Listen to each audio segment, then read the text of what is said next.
आज हम लोग डिस्कस करने वाले हैं आयोनाइजेशन एंथैल्पी और इलेक्ट्रॉन गेन एंथैल्पी।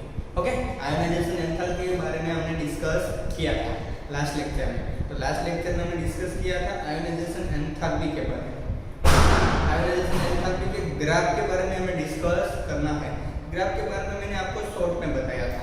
ओके, अब हमें आज का हमारा जो टॉपिक है, तो टॉपिक 3 टॉपिक है। फर्स्ट वाला टॉपिक है हमारा आयोनाइजेशन एंथैल्पी, सेकंड वाला इलेक्ट्रॉन गेन एंथैल्पी, उसके बाद थर्ड वाला हमारा है सबसे important electronegativity.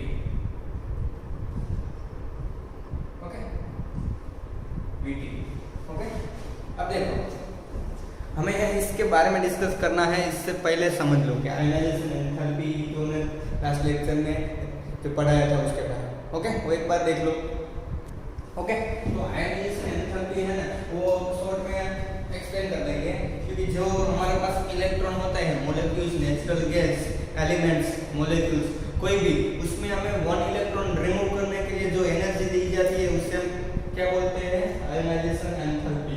Electron gain enthalpy उससे उल्टा होगा, उसमें हमें इलेक्ट्रॉन रिमूव नहीं करना, उसमें ऐड इलेक्ट्रॉन करना है। इलेक्ट्रॉन ऐड करने के लिए जो एनर्जी दी जाती है उस एनर्जी को हम इलेक्ट्रॉन गेन एंथैल्पी कहते हैं। वो 2 टाइप की होती है, एंडोथर्मिक एंड एक्सोथर्मिक। उसके बाद में इसके बाद भी करेंगे, लेकिन पहले जो हमारे पास आयोनाइजेशन एंथैल्पी थी उसमें ग्राफ था हमारे पास।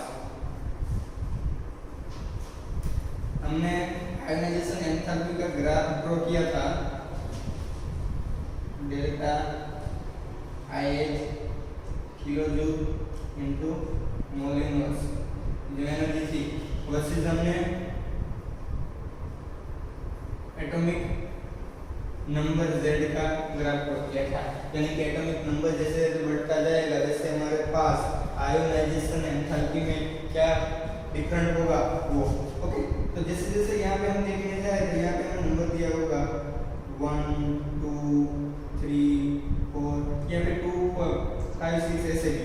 तो इसमें क्या होता था हमारे पास, नॉर्मली समझिए, जब हमारे पास लिथियम से बेरिलियम तक जाते थे तब आयोनाइजेशन एंथैल्पी बढ़ती थी, लेकिन बेरिलियम से बोरॉन आते थे आयोनाइजेशन एंथैल्पी कम होती थी।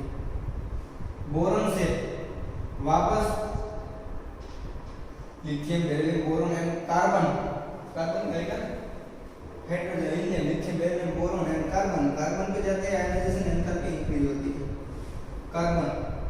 कार्बन के बाद नाइट्रोजन पे इंक्रीज होगी, नाइट्रोजन के बाद फिर से ऑक्सीजन पे डिक्रीज, ऑक्सीजन के बाद क्लोरीन पे फिर से इंक्रीज होती है। इसकी वैल्यू हमारी टेक्स्ट बुक में भी दी हुई है। अगर टेक्स्ट बुक में वैल्यू लिखी हुई है और वैल्यू देखनी है तो देखो, हमारे पास जो वैल्यूज है अवेलेबल वो वैल्यूज देखो, उस हिसाब से आपको अच्छे से समझ में आएगा। ओके, तो हमारे पास देखो लिथियम से जब हम बेरिलियम जा रहे हैं तो 50 यानी कि 520 से ये कितनी है 520। फिर बेरिलियम की कितनी दी हुई है हमें 899, ये है 801। ये कम होगी, यहाँ पे देखो 899 से 801, यहाँ से इंक्रीज हुई, ये डिक्रीज हुई। फिर कार्बन की हमारे पास है कितनी दी हुई है 1086। कार्बन के बाद हमारे पास कौन आता है नाइट्रोजन। नाइट्रोजन की कितनी दी हुई है, ये हमें याद रखने की जरूरत नहीं है, सिर्फ समझने के लिए 402। उसके बाद ऑक्सीजन की कितनी दी हुई है 314, ये है 1314, ये 402 से ये डिक्रीज हो गई। उसके बाद 2080। ओके, इसमें देख यहाँ पे स्टार्टिंग में हमारे पास कौन था, लिथियम था। लिथियम की देखो 520 से बेरिलियम इंक्रीज हुई, 899, उसके बाद डिक्रीज हुई, फिर इंक्रीज इंक्रीज डिक्रीज इंक्रीज, उसके बाद फिर से नियन में भी इंक्रीज होगी। इसका मतलब नॉर्मली हम एटॉमिक नंबर जैसे बढ़ता है हमारे पीरियोडिक टेबल में, वैसे ग्रुप में यानी कि पीरियोडिक टेबल में लेफ्ट से राइट की ओर जाते हैं, उस हिसाब से हमारे जो आयोनाइजेशन एंथैल्पीज है वो इंक्रीज होगी। ओके, समझ में आया? यानी कि पीरियोडिक टेबल में लेफ्ट से राइट की ओर जाते हैं, आयोनाइजेशन एंथैल्पी इंक्रीज होती है। ओके, इंक्रीज होती है। ओके, डिस्टेंस समझ में आया? और ऊपर से नीचे आते हैं आयोनाइजेशन एंथैल्पी डिक्रीज होती है। ओके, तो समझ में आ गया? तो ये है हमारे पास उसका फंडामेंटल। ओके, तो अब देखो यहाँ पे हमारे पास ये और ये केस में क्या होता है वो हम समझते हैं। ओके, तो पहले लिखते हैं बेरिलियम की इलेक्ट्रॉन कॉन्फ़िगरेशन क्या है। लिखो Z is equal to hydrogen helium lithium beryllium, और फिर boron Z is equal to 5, ये बेरिलियम से बोरॉन। यहाँ पे इसकी इलेक्ट्रॉन कॉन्फ़िगरेशन 1s2 2s2 फिर आएगी 2p0 आएगी, इसमें 1s2 2s2 2p1। अब हमारे पास डेफिनेशन क्या थी? डेफिनेशन ये थी कि हमें इलेक्ट्रॉन को रिमूव करना है। किसको? इलेक्ट्रॉन को रिमूव करना है। इलेक्ट्रॉन को रिमूव करने के लिए जो एनर्जी दी जाती है उससे हम आयोनाइजेशन एंथैल्पी बोलते हैं। ओके, तो यहाँ पे हमें इस इलेक्ट्रॉन को रिमूव करना है।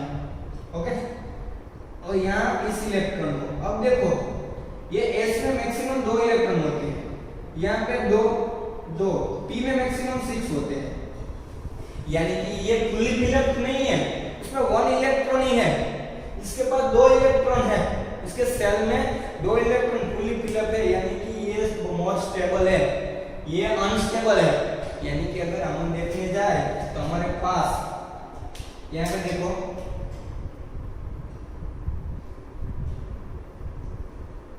1 2 3 4, यहाँ पे क्या होगा 1 2 1 2, फिर ये P टाइप की कितनी होती है? 3 होती है ना, 1, फिर यहाँ पे है नहीं 1 2 3 4 5, ये अनस्टेबल है। यहाँ के 2 अब फिर भी आ जाए तो फिर ये थोड़ा स्टेबल हो जाता है, ये मोर स्टेबल, सब इलेक्ट्रॉन फिलअप हो जाएंगे तो वो मोर स्टेबल हो जाएगा। ओके, सबसे ज्यादा वाला, लेकिन अभी ये अनस्टेबल है, उस वजह से इसको इलेक्ट्रॉन को रिमूव करने के लिए एनर्जी ज्यादा देनी पड़ेगी। नहीं, वो थोड़ी सी एनर्जी दे दो, वो उसको रिमूव कर देगा। ओके, इसका मतलब कि वो इलेक्ट्रॉन को इजीली रिमूव कर देगा। बोरॉन, इस वजह से इसको इलेक्ट्रॉन को निकालने के लिए हमें बहुत ज्यादा एनर्जी की जरूरत होती नहीं है। अगर बहुत ज्यादा एनर्जी की जरूरत है तो उसके लिए आयोनाइजेशन एंथैल्पी कम होगी ना। इसमें क्या है, तो फुली फिलअप है, मोर स्टेबल हो गया। बोरॉन से ज्यादा Be बेरिलियम मोर स्टेबल हो गया, उसके पास 2 इलेक्ट्रॉन है, तो वो ऐसे इजीली अपने इलेक्ट्रॉन को डोनेट करेगा नहीं, उसके लिए हमें ज्यादा एनर्जी की जरूरत पड़ेगी, यानी कि आयोनाइजेशन एंथैल्पी बढ़ जाएगी। उस हिसाब से देखने जाए तो लिथियम से क्लोरीन तक जाते हैं तो देखो नॉर्मली इंक्रीज होती है। नॉर्मली कभी-कभी ऐसे अपवाद में ऐसे आते हैं, लेकिन कॉमनली सबसे ज्यादा क्या दिखने को मिला हमें? Increase decrease increase increase decrease increase increase. इसका मतलब हम पीरियोडिक टेबल में लेफ्ट से राइट की ओर जाते हैं तो हमारी आयोनाइजेशन एंथैल्पी इंक्रीज होती है। वैसे वैसे दूसरा ग्राफ भी दिया हुआ है हमें, हमारे पास यहाँ पे दिया हुआ है सोडियम, हीलियम के बाद लिथियम वाला ये आया था, लिथियम के बाद हमारे पास जो लिथियम से दिया हुआ है ना, क्योंकि वो लिथियम की इलेक्ट्रॉन कॉन्फ़िगरेशन है +1 है, तो वो लिथियम से सोडियम, सोडियम से पोटेशियम, पोटेशियम से सीजियम, रुबेडियम वाला होगा, तो वो देखो रुबेडियम एंड सीजियम वाला। ओके, तो इसकी इलेक्ट्रॉनिक कॉन्फ़िगरेशन के बारे में देखते हैं, तो वो वहां से उसके नंबर देखो, वो वहां से डिक्रीज हो रहे हैं। अपनी टेक्स्ट बुक में देखो ग्राफ दिया हुआ है, उसमें 5 to 0 से वो कितनी होती है 4 9 6। इसका मतलब क्या हो रहा है हमारा ग्राफ में? देखो ये वैल्यूज हमें याद रखने की जरूरत है नहीं। उसमें देखो 5 to 0 से लिथियम से सोडियम कितनी हो रही है 4 9 6। ओके, उसके बाद उसमें से पोटेशियम की 4 1 9 कम हुई, उसके बाद रुबेडियम की 403 कम हुई, उसके बाद सीजियम की 374, इसका मतलब कि वो कम हो रहा है। ओके, ये हुई हमारे पास आयोनाइजेशन एंथैल्पी। अब इलेक्ट्रॉन गेन एंथैल्पी के बारे में डिस्कस करते हैं। ओके, अब चलो इलेक्ट्रॉन गेन एंथैल्पी उससे उल्टा है। आयोनाइजेशन एंथैल्पी और इलेक्ट्रॉन गेन एंथैल्पी दोनों साथ में ही याद रखें, क्योंकि तब भी वो हमें याद रहेगी। ओके, अब देखो सेकंड वाला पॉइंट हमारा है ये। Okay, electron gain enthalpy. अब देखो आयोनाइजेशन एंथैल्पी में हम कोई भी हमारा नेचुरल गैस या फिर नेचुरल एलिमेंट था, उसमें हम इलेक्ट्रॉन को रिमूव करते थे। इसमें उससे उल्टा होगा, जो हमारे पास नेचुरल गैस या नेचुरल एलिमेंट्स है, इस पे charge not positive not negative, उसमें 1 इलेक्ट्रॉन ऐड करने से जो एनर्जी इंक्रीज होगी या फिर एनर्जी हम उसे देंगे, उसे हम बोलेंगे इलेक्ट्रॉन गेन एंथैल्पीज। ओके, वो अब देखो कोई भी एलिमेंट से 1 इलेक्ट्रॉन को एक्सेप्ट करेगा, एक्सेप्ट करता है तो वो एनायन बनता है, एनायन बनता है तो उस पे नेगेटिव चार्ज आता है। ओके, फर्स्ट ये रिएक्शन जब होता है तब जो एनर्जी इंक्रीज होगी या डिक्रीज होगी, यानी कि ये रिएक्शन है, दो टाइप का रिएक्शन होगा। रिएक्शन होगा एंडोथर्मिक रिएक्शन और दूसरा वाला होगा एक्सोथर्मिक रिएक्शन। दो टाइप में, यानी कि वो एंडोथर्मिक रिएक्शन होगा या फिर एक्सोथर्मिक। वो ये रिएक्शन के जब रिएक्शन होता है तब एनर्जी को रिलीज करेगा, यानी कि जो एलिमेंट्स है वो एनर्जी रिलीज करेगा या फिर वो एनर्जी एक्सेप्ट करेगा। लेकिन इस केस में ऑलवेज जब इलेक्ट्रॉन गेन एंथैल्पी होती है ना, वो ऑलवेज नेगेटिव होगी नोबल गैस के अलावा, यानी कि ऑलवेज वो जो एलिमेंट्स होगा वो एनर्जी रिलीज करेगा। ओके, यानी कि एंडोथर्मिक एक्सोथर्मिक दोनों टाइप की रिएक्शन हो सकती है। वो क्यों? क्योंकि नोबल गैस के लिए वो थोड़ा सा अलग है। वो जो फर्स्ट इलेक्ट्रॉन ऐड करने के लिए जो एनर्जी रिलीज होती है उसे हम इलेक्ट्रॉन गेन एंथैल्पी बोलते हैं और उसका सिंबल है डेल्टा EgH। और फर्स्ट इलेक्ट्रॉन ऐड करने के लिए जो एनर्जी रिलीज होगी उसे हम इलेक्ट्रॉन गेन एंथैल्पी फर्स्ट बोलेंगे। और दूसरी, अगर वही एलिमेंट्स में अगर दूसरा इलेक्ट्रॉन ऐड करने जाए तो जो एनर्जी मिलती है उसे हम सेकंड इलेक्ट्रॉन गेन एंथैल्पी बोलेंगे। ओके, फर्स्ट और सेकंड दे दो, फिर उसमें हम थर्ड वाली भी ऐड कर सकते। थर्ड इलेक्ट्रॉन ऐड करने के लिए जो एनर्जी रिलीज होगी उसे हम थर्ड इलेक्ट्रॉन गेन एंथैल्पी बोलते हैं।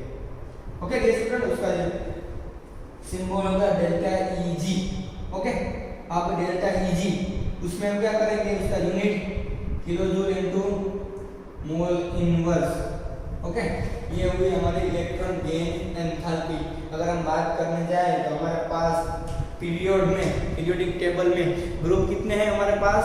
ग्रुप हमारे पास 18 ग्रुप अवेलेबल है। और 18 ग्रुप यानी कि नोबल गैस वाला 18 वाला ग्रुप को जीरो ग्रुप भी बोला जाता है। और याद रखें ऑलवेज जीरो ग्रुप यानी कि 18 वाला ग्रुप वो नोबल गैस का ग्रुप है। ओके, ग्रुप पीरियड 1 से 7 पीरियड 1 से 18 ग्रुप्स। ओके, उसमें हमारे पास जो 17 वाला ग्रुप है उसकी बात करते हैं कि हेलोजन। जो हेलोजन है ना, इसकी वैल्यू अब देखो, रिएक्शन दो टाइप का होगा, एंडोथर्मिक और एक्सोथर्मिक। अब हम इलेक्ट्रॉन जब ऐड करेंगे, इलेक्ट्रॉन जब ऐड करते हैं तब ऑलवेज एनर्जी रिलीज ही होगी, रिलीज एनर्जी होगी, यानी कि हमारे पास जो एनर्जी आएगी वो ऑलवेज नेगेटिव आएगी, नेगेटिव वैल्यूज आएगी। और ये एनर्जी नेगेटिव आएगी, इसका मतलब इलेक्ट्रॉन गेन एंथैल्पी ऑलवेज हमारे पास नेगेटिव आएगी। अलावा किसमें? नोबल गैस के अलावा सब में इलेक्ट्रॉन गेन एंथैल्पी नेगेटिव आएगी। ऐसा क्या है? देखो हमारे पास हेलोजन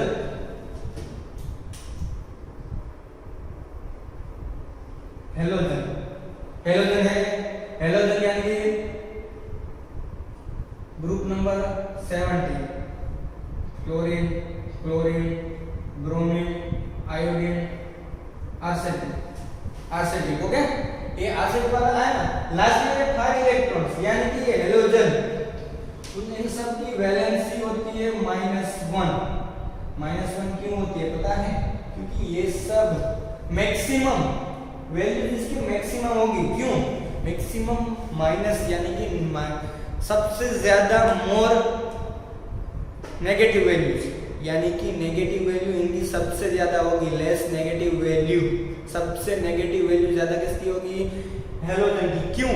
देखो क्लोरीन, क्लोरीन, ब्रोमीन ये हेलोजन के एलिमेंट्स है, उनके पास कैपेसिटी 1 इलेक्ट्रॉन एक्सेप्ट करने की होती है, क्योंकि वो फ्लोरीन यानी कि 9, क्लोरीन यानी कि 17, ब्रोमीन यानी कि हमारे पास से 36 वाला और 54 वाला एलिमेंट के बीच में आता है। ओके, ब्रोमीन और आयोडीन, ये यानी कि 35, ये यानी कि 53।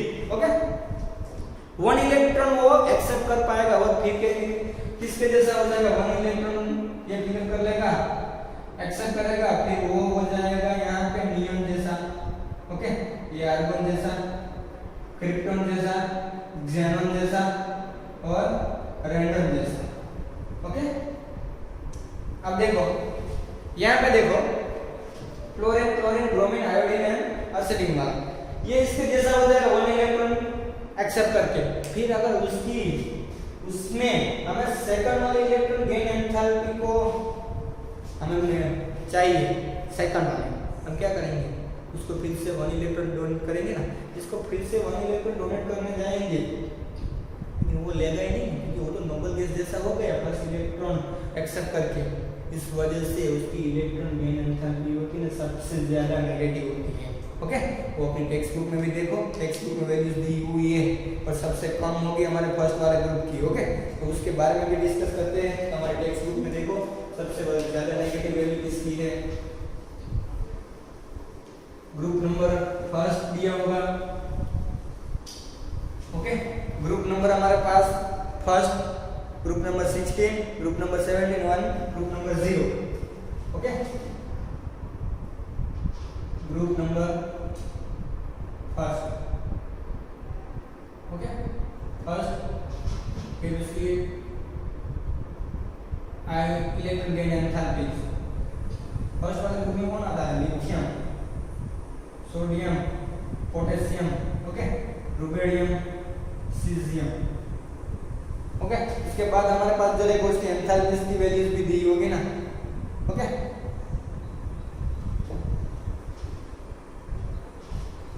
यहाँ पे आएगा रुबिडियम, रुबिडियम के बाद देखो सीजियम। ओके, सीजियम है, सेलेनियम नहीं है। अब देखो ये हुआ,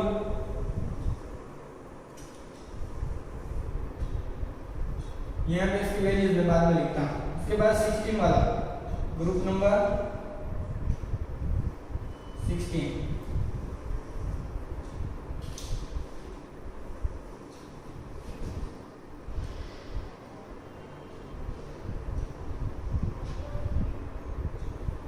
ग्रुप नंबर 17,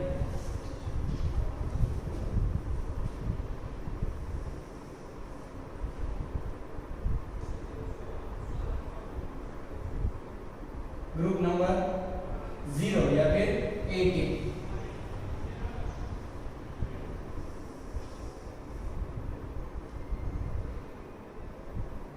पहले हम ग्रुप नंबर 0 की बात करते हैं। हमारा ग्रुप नंबर 0 में कौन आता है? Helium, neon, argon, krypton, xenon. Okay, इसकी नेगेटिव वैल्यू में देखो, वो सब की नेगेटिव वैल्यू प्लस आएगी, वो बाद में हम बता। पहले ये लगो यहाँ पे क्या है? Chlorine, chlorine, bromine, iodine, arsenic वाला एस। ओके, अब देखो इसकी नेगेटिव वैल्यू बहुत ज्यादा होगी, क्योंकि वो इलेक्ट्रॉन 1 इलेक्ट्रॉन ही एक्सेप्ट कर पाएगा। 1 इलेक्ट्रॉन के बाद वो एक्सेप्ट करेगा नहीं, क्योंकि वो नोबल गैस जैसा हो जाएगा। 1 इलेक्ट्रॉन एक्सेप्ट करके इनका जैसा हो जाएगा, तो इनको तो कुछ जरूरत ही नहीं है ना इलेक्ट्रॉन की, इलेक्ट्रॉन एक्सेप्ट करने की जरूरत ही नहीं है। इलेक्ट्रॉन उसके पास, उसके बाजू में रख देंगे फिर भी वो लेगा नहीं, उसके बाजू में रख दो वो इलेक्ट्रॉन लेगा नहीं, कभी नहीं लेगा। इसका मतलब कि हमारे पास ये ग्रुप वाले हैं, 0 ग्रुप वाले, उसकी एनर्जी ऑलवेज पॉजिटिव है और इसकी वैल्यू बहुत ज्यादा नेगेटिव है। ओके, तो हमारे पास हेलोजन की वैल्यू देखो 328 वाली है, क्लोरीन की -328 × 348, उसके बाद 324 ये 9 324 एवरेज कितनी दी हुई है 295 ये वैल्यू हमें याद रखने की जरूरत है, समझने का यही है। फिर लास्ट वाली 80 वाला है ना, ओके 270 ये 80 आएगा 80 वाला, यानी लास्ट में आएगा 270। ओके, अब देखो हीलियम नियॉन आर्गन की 48116 96 प्लस प्लस प्लस ये सब प्लस में आएगी। ओके, उसके बाद लास्ट में देखिए 9677 तो बाद में भी ये हमें जरूरत है नहीं। अब देखो सिर्फ ये याद रखना, क्लोरीन से ज्यादा नेगेटिव है, 328 से 349 होता है, फिर कम होगी, नेगेटिव वैल्यूज कम होती जा रही है, यानी कि ये बहुत more stable, more less than negative values होती है।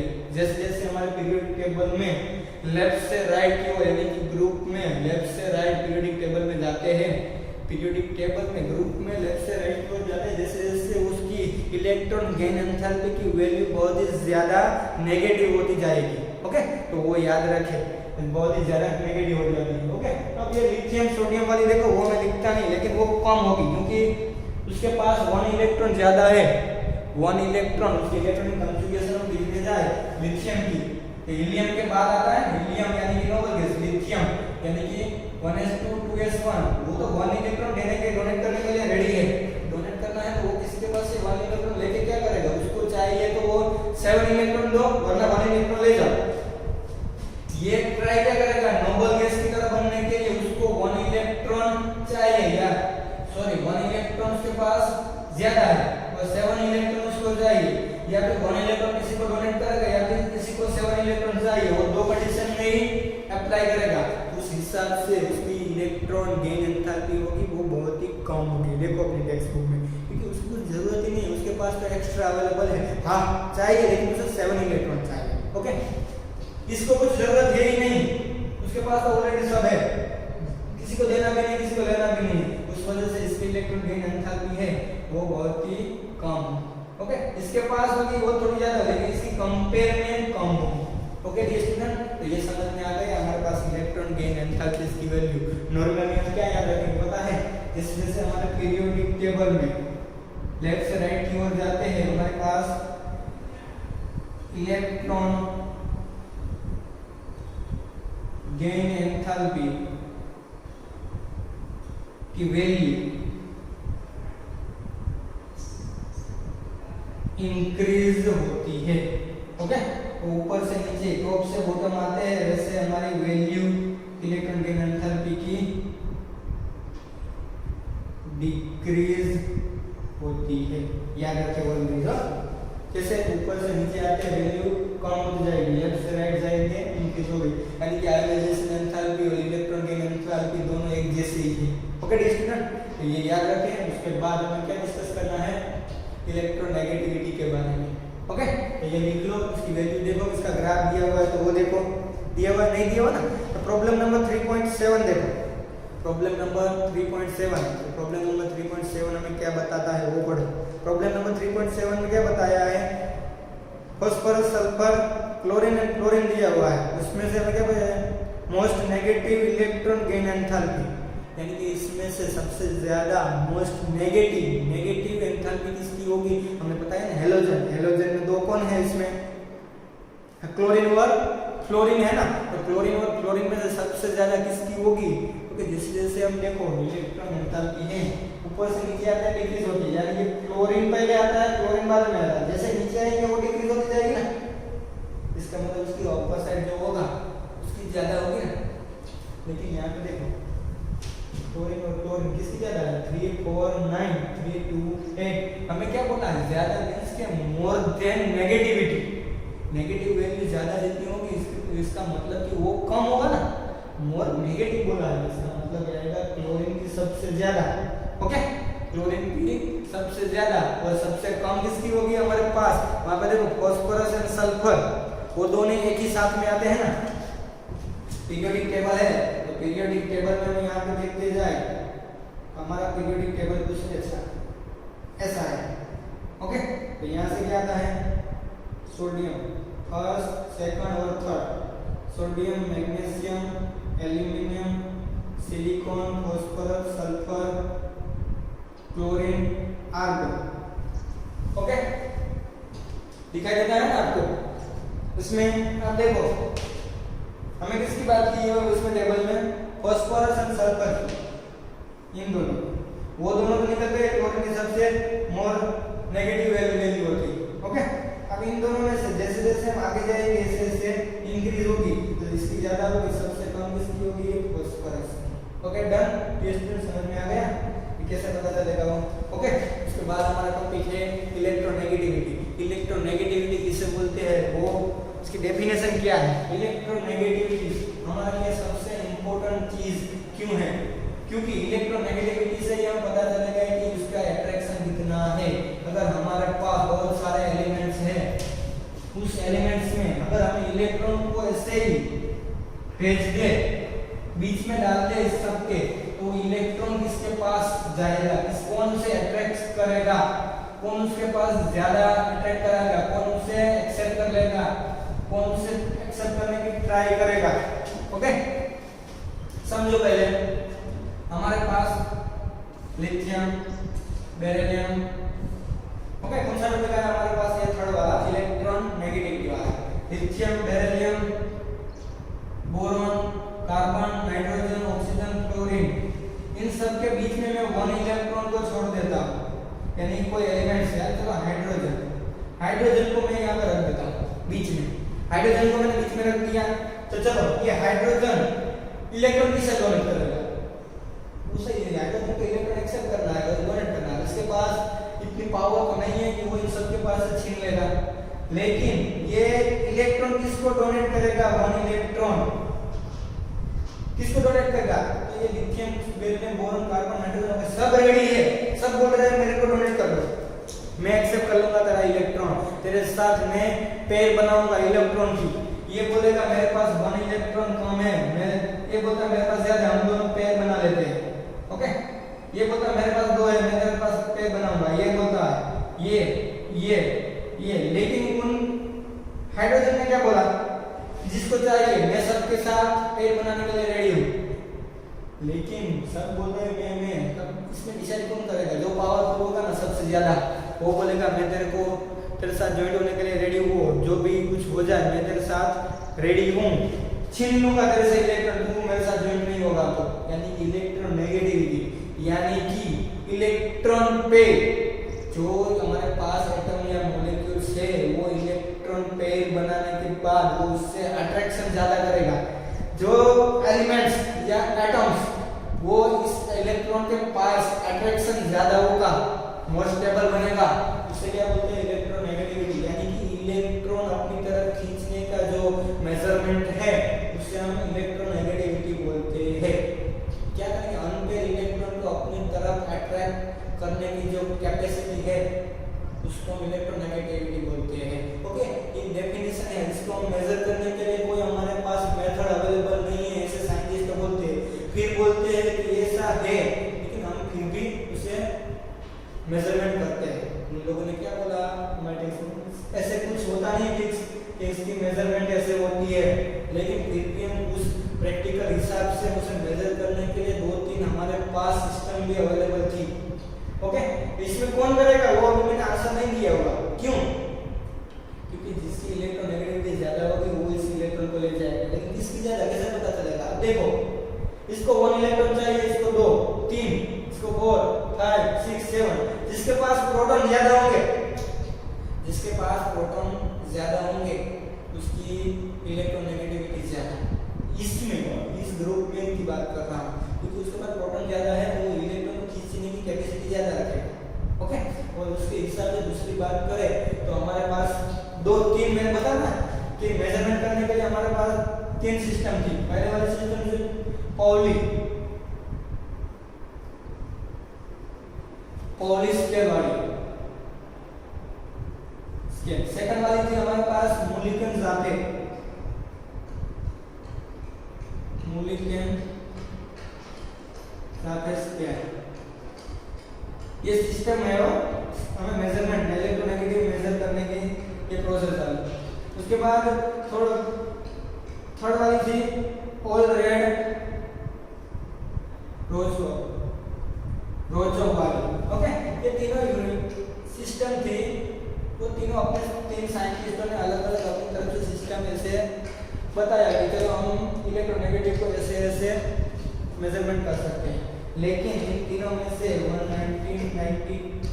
1922 में शायद ये पॉली वाला जो साइंटिस्ट था उसने ये सिस्टम बताई थी। वो सिस्टम आगे बढ़ते क्या था इन दोनों को अभी ध्यान में लेते हैं नहीं, लेकिन पॉली वाली सिस्टम है measurement of electronegativity in poly scale, तो वो हमें पढ़नी है कि उसमें क्या क्या आता है, कैसे किया था पॉली ने, उसके बारे में। ओके, अब देखो ये आपको कब समझ में आएगा, अब देखते हैं पॉली वाला स्केल पढ़ते हैं।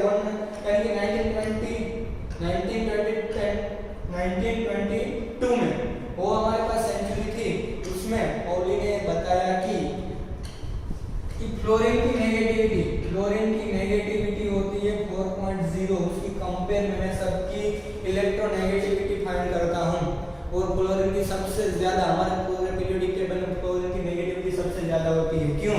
तो वो बताता है कि हेलोजन को 1 इलेक्ट्रॉन ही चाहिए, बाकी सब एलिमेंट्स वाले हैं, बाकी सब ग्रुप वाले हैं, उनको 2 3 4 5 6 बहुत सारे एलिमेंट्स है, किसी को तो चाहिए ही नहीं, वो डोनेट करने वाला है।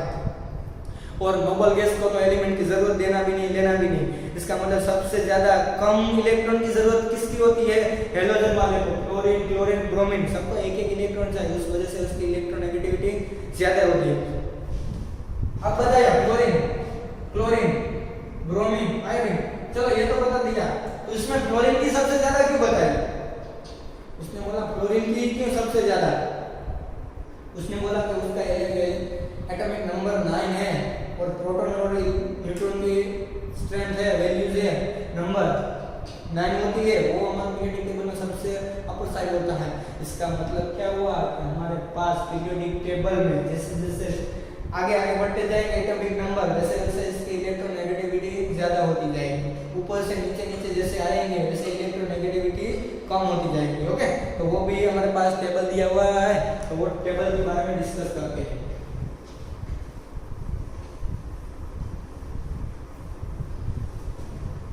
हम पीरियड में आगे बढ़ते हैं। पीरियड हमारे पास फर्स्ट, सेकंड एंड थर्ड वाला पीरियड है। Okay, third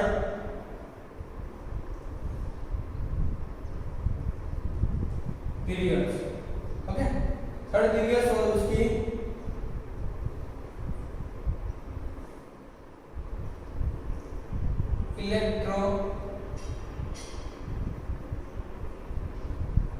electronegativity.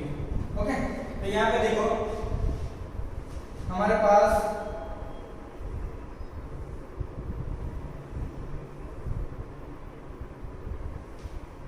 Third period के एलिमेंट्स कौन कौन है? पहले हम बात करते हैं, हमारे पास lithium, beryllium, boron, carbon, nitrogen, oxygen, chlorine. Okay,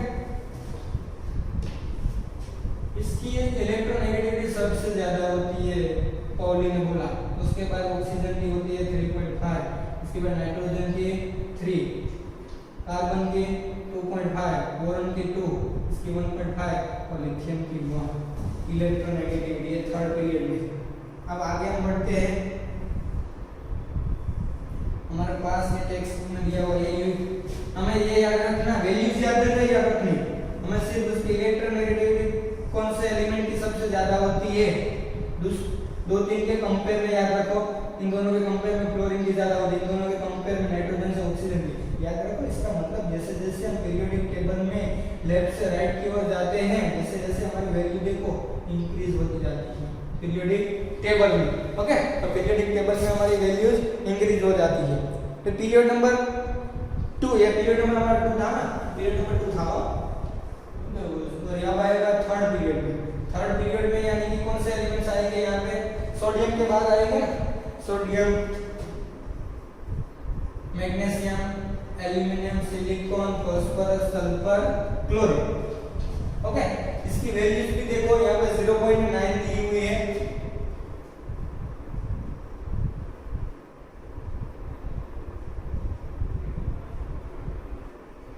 इसकी 0.9 है। इसके बाद ये मैग्नीशियम की यहाँ पे 3 ऐड कर दो यानी कि 1.2, इसकी 1.5, इसकी 1.9, इसके बाद इसका 1.8, इसकी 2.1, इसकी 2.5 और इसकी 3.0। ओके, अब देखो धीरे धीरे जैसे जैसे पीरियोडिक हमारे पीरियोडिक टेबल में हमारे पीरियड में ओके आगे बढ़ते हैं, जैसे जैसे बढ़ जाती है इंक्रीज होती है, सब में देखो। ओके, अब देखो इसमें से ये कम हुई, इसमें से कम, इसमें से कम, इसमें से कम, इसमें से कम, इसमें से कम, इसमें से कम। तो क्या पता चला आपको, पीरियड में जैसे जैसे हम हमारे पीरियोडिक टेबल में जैसे जैसे लेफ्ट से राइट की ओर जाते हैं,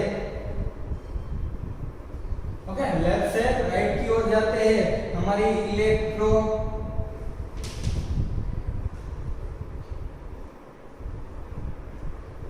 नेगेटिविटी लेफ्ट से राइट में क्या है, इंक्रीज होती है। टॉप टू बॉटम यानी कि हमारे ग्रुप में ऊपर से नीचे की ओर आते हैं, हमारे वैल्यू इलेक्ट्रोनेगेटिविटी क्या होगी, इंक्रीज होगी या डिक्रीज, डिक्रीज। ओके, यानी ऊपर से नीचे आएगी हमारी इलेक्ट्रोनेगेटिविटी डिक्रीज होगी। याद रखिए ऑलवेज लेफ्ट से राइट जाते हैं बढ़ती है, ऊपर से नीचे आते हैं कम होती है। हमारे टेक्स्ट बुक में भी दिया हुआ, ये पौजी वाला है, उसने बताया ये कि ऐसे होता है, उसने ये प्रैक्टिकल करके ही बताया है। ओके डियर स्टूडेंट, उसके बाद ये सब हम साथ में पढ़ते हैं। ओके, सिर्फ याद रखना है क्लोरीन की हैलोजन की इलेक्ट्रोनेगेटिविटी सबसे ज्यादा है। ये हमने किसमें पढ़ा, अपने पीरियड में ग्रुप में भी बताया है। देखो लिथियम से सोडियम, सोडियम से पोटेशियम, पोटेशियम से रुबेडियम, रुबेडियम से सीजियम। ओके, तो इन सब में क्या आता है 1.0 से, देखो अपनी टेक्स्ट बुक में देखो लिथियम है उसकी 1.0 है, फिर सोडियम की 0.9। ओके, उसके बाद कितनी आई है 0.8, 0.8, 0.7। इसका मतलब जैसे जैसे ऊपर से नीचे टॉप से बॉटम तक आएंगे वो डिक्रीज होगी। ओके, बॉटम से टॉप पे जाएंगे तो इंक्रीज होगी। ऑलवेज याद रखिए वो लेफ्ट से राइट में बढ़ती है। इलेक्ट्रोनेगेटिविटी से हमें पता चलेगा। अब देखो मैंने बताया था इन सब के बीच में मैंने हाइड्रोजन को 1s1 1 प्रोटॉन और 1 इलेक्ट्रॉन वाला हाइड्रोजन को छोड़ देता हूं, तो इलेक्ट्रॉन किसके पास जाएगा, कौन स्ट्रॉन्ग वाला है, देखो क्लोरीन। इन सबको साइड में करके फ्लोरीन इसके साथ बॉन्ड बनाएगा। वो डिपेंड किस पे रहेगा, इन दोनों के बीच में जो बॉन्ड बनता है अट्रैक्शन, यानी आयन आयन या मॉलिक्यूल्स मॉलिक्यूल बीच के जो बॉन्ड्स बनता है उसके बीच का hydrogen covalent van der Waals attraction कोई भी, ये सब डाइपोल डाइपोल वाला क्वेश्चन देखा था। इन सब में स्ट्रॉन्ग बॉन्ड जो होगा उस पर डिपेंड होता है कि इन दोनों के बीच जो होता है बॉन्ड वो कैसे बॉन्ड बनाते हैं। ओके, लेकिन ये छीन लेगा, क्लोरीन बोलेगा इन सबको कोई भी नहीं, मैं इसके पास से इलेक्ट्रॉन छीन लूंगा। ओके, वो इसके पास से इलेक्ट्रॉन छीन लेगा। अगर ये वन इलेक्ट्रॉन छीन लिया इसका मतलब वो नोबल गैस की ओर बढ़ गया। अब ये नोबल गैस की तरह या अपवाद में हो गया, अब वो किसी को परेशान करेगा नहीं, उसको वन इलेक्ट्रॉन मिल गया। फिर अगर दूसरा इलेक्ट्रॉन आता है कोई भी और बोलता है बीच में, तो अब बोलेगा क्लोरीन तो अब न्यूट्रल हो गया, न्यूट्रल हो गया। अब ऑक्सीजन बोलेगा कोई आएगा नहीं आगे पीछे, अब मैं इस इलेक्ट्रॉन के साथ पेयर बनाऊंगा, और ये सब उसमें कुछ बोल नहीं सकते क्योंकि उसकी इलेक्ट्रोनेगेटिविटी कम है। तो अब ये वन इलेक्ट्रॉन इसके साथ बॉन्ड बना देगा, वन इलेक्ट्रॉन इसके साथ बॉन्ड बना देगा। फिर इलेक्ट्रॉन आएगा तो अब इसकी बारी में नाइट्रोजन नहीं, अभी भी वो बोलेगा अभी भी मेरे को वन इलेक्ट्रॉन चाहिए, मैं किसी को देने वाला हूं नहीं, फिर वो बॉन्ड बनाएगा। हाँ, अब दो इलेक्ट्रॉन मिलने से, क्योंकि उसकी वैलेंसी होती है -2, क्योंकि दो इलेक्ट्रॉन मिल जाए ना, उसके वैलेंस शेल है उसमें दो इलेक्ट्रॉन कम है, दो इलेक्ट्रॉन मिल जाए, फिर वो बोलेगा अब मैं नोबल गैस की तरह हो गया, आपने न्यूट्रल, किसी को जो करना है वो करो, मेरा काम हो गया, मेरे को 2 इलेक्ट्रॉन मिल गए, ये दोनों। फिर नाइट्रोजन की बारी, फिर कार्बन, फिर बोरॉन, फिर बेरिलियम, फिर लिथियम, ऐसे ऐसे धीरे धीरे बारी आती। लेकिन सबसे स्ट्रॉन्ग वाला कौन? फ्लोरीन। ओके, फ्लोरीन और सिलिकॉन साथ में है, तो फ्लोरीन सिलिकॉन से भी छीन लेगा इलेक्ट्रॉन। ओके, फ्लोरीन एल्यूमिनियम के साथ है तो एल्यूमिनियम से भी छीन लेगा। अगर क्लोरीन और नाइट्रोजन साथ में है तो इसकी भी 3 है, इसकी भी 3 है, लेकिन वो किसी के पास ये हेलोजन वाला स्ट्रॉन्ग होता है तो हेलोजन इससे छीन लेगा। ओके, लेकिन 3 है तो कोई अवेलेबल नहीं है, कोई किसी छीनेगा नहीं, वो दोनों दूसरे के पास छीनने जाएंगे। ऐसा दोनों की नेगेटिविटी साथ में है तो ऐसा पॉसिबल नहीं है कि Na वो Cl के साथ है। ओके, Na जैसे होगा, अगर NH और Cl है, देखो ये हमारे पास कंपाउंड है, इसका मतलब क्या हुआ कि क्लोरीन को 1 इलेक्ट्रॉन चाहिए। ओके, नाइट्रोजन को 3, इस वजह से उसके पास 4 हाइड्रोजन है। 4 हाइड्रोजन है ना, इसका मतलब 3 हाइड्रोजन इसके साथ बॉन्ड बनाएंगे, 1 हाइड्रोजन इसके साथ। ओके, HCl देखो इसमें क्या हुआ है, 1 इलेक्ट्रॉन इसने क्लोरीन को डोनेट किया। किसी में भी देखो H2SO4 है, इसमें क्या हुआ होगा, H2SO4 है तो इसमें क्या हुआ होगा, तो इसमें 2, यहाँ पे 2 इलेक्ट्रॉन इसके पास ज्यादा है, इसके पास सल्फर, फिर आता है कौन आता है, सल्फर और क्लोरीन, इसको 2 इलेक्ट्रॉन इसके पास ज्यादा है ना, ये 2 इलेक्ट्रॉन से चाहिए। ओके, तो इसके पास सल्फर है तो इसको 2 इलेक्ट्रॉन इसको चाहिए, 2 इलेक्ट्रॉन इसको, तो इसमें क्या होगा पता है, ये 2 इलेक्ट्रॉन नहीं, लेकिन ऑक्सीजन को कितने चाहिए, एक ऑक्सीजन को 2, इसका मतलब 4 ऑक्सीजन को कितने चाहिए, 8 इलेक्ट्रॉन। 8 इलेक्ट्रॉन इसको मिलेगा, फिर इसकी बारी आएगी सल्फर की, सल्फर की बारी फिर आएगी, लेकिन ये ऑक्सीजन क्या करेगा, पहले हाइड्रोजन के पास अटैक करेगा, वो कमजोर है तो उसके पास से 2 इलेक्ट्रॉन छीन लेगा। इसका मतलब आप कितने इलेक्ट्रॉन ऑक्सीजन को चाहिए, 6 इलेक्ट्रॉन। 6 इलेक्ट्रॉन चाहिए तो अब सल्फर के पास, सल्फर की तो बारी आई ना, सल्फर को भी चाहिए, लेकिन सबसे स्ट्रॉन्ग कौन है, ये हेलोजन वाला, हेलोजन के बाद ऑक्सीजन वाला, फिर nitrogen, oxygen and sulphur. Oxygen की 3.5 है, इसकी 2.5, इसका मतलब ये वीक हुआ और ये स्ट्रॉन्ग हुआ। ऑक्सीजन है, सल्फर के पास 2 इलेक्ट्रॉन चाहिए, लेकिन उसके बाद 6 इलेक्ट्रॉन अवेलेबल है ना, वो 6 इलेक्ट्रॉन ऑक्सीजन छीन लेगा। इसका मतलब हमारे पास जो H2SO4 है ना, इसके पास 6 इलेक्ट्रॉन, तो इसके पास से 2 इलेक्ट्रॉन होते हैं ना, तो ये 6 और ये 2, ये 8 इलेक्ट्रॉन है ना उसके पास, वो ऑक्सीजन में 8 इलेक्ट्रॉन कम है, वो उसके पास से छीन के डबल बॉन्ड बनाता है, यानी कि वो पेयर बनाता है। 8 इलेक्ट्रॉन चाहिए, 6 इसके पास चलेगा, 2 इसके बाद, पहले 2 लेगा, फिर इसके पास 6 लेगा। ओके, ये बोलेगा कि मेरे को भी 2 इलेक्ट्रॉन चाहिए मेरे पास, मेरे को 2 चाहिए, ये बोलेगा भाई मेरे को 8 चाहिए, उसमें से 2 ले लिए, 6 बाकी है, तेरे को 6 ज्यादा है, मेरे पास 6 कम है, मैं स्ट्रांग हूं, तू देगा या मैं छीन लूं, वो अपनी तरफ से छीन लेगा। ओके डियर स्टूडेंट, तो ऐसे इलेक्ट्रोनेगेटिव की वैल्यू पता चलेगी, ऐसे ऐसे हमारे पास कंपाउंड्स बनते हैं। ओके, उसके बाद अब हम देखते हैं हमारे पास सब साथ में पीरियोडिक टेबल में इलेक्ट्रोनेगेटिविटी कैसे बढ़ती है, electron gain enthalpies, ionization enthalpy, इन सब के बारे में हम एक साथ डिस्कस करते हैं। ओके, चलो पहले यहाँ देखो, ये सब यहाँ पे हमारा ये लास्ट वाला टॉपिक है, इसके बाद चैप्टर खत्म हो जाएगा। इसके बाद वाला जो पॉइंट्स है वो पॉइंट्स हमें इस साल के लिए एग्जाम में पूछा जाएगा नहीं, इस वजह से हमें ये इम्पोर्टेंस दे नहीं, चीनी में भी ये आता है। उसके बाद वाला से ऐसे ही बताया गया है जिसमें थियरी का ज्यादा है, ओके, वो हमें यूज नहीं होता। ओके, पहले हमारे पास पीरियोडिक टेबल ऐसा है,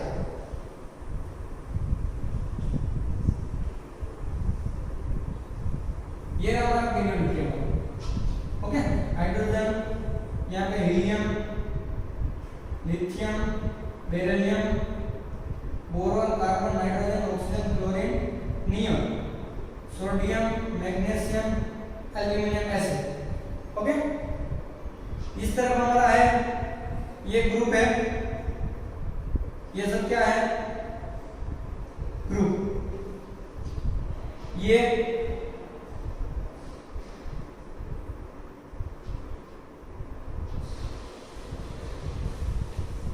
periods,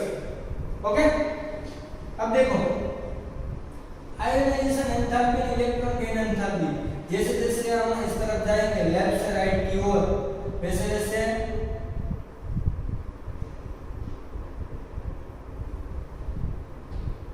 ionisation enthalpy and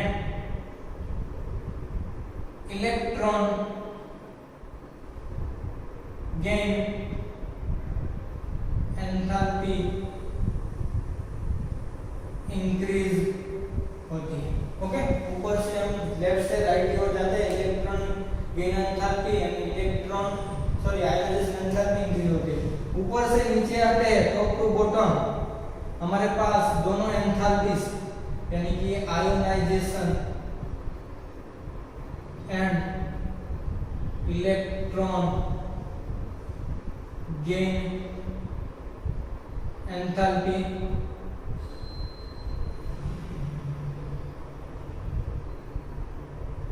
decrease होगी। ओके, पता चल गया। ओके, अब देखो जैसे जैसे हम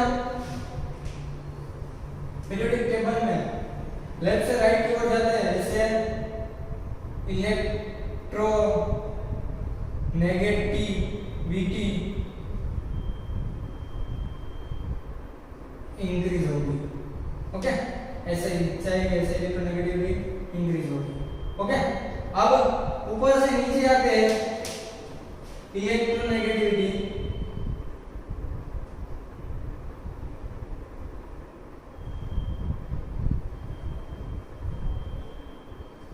डिक्रीज होगी, डिक्रीज होगी। ओके, तीनों समझ में आ गया। फिर अब थोड़ा सा पॉइंट रह गया है, जैसे जैसे हम इलेक्ट्रोनेगेटिविटी बढ़ती जाएगी ना, वैसे वैसे हमारे पास नॉन मेटालिक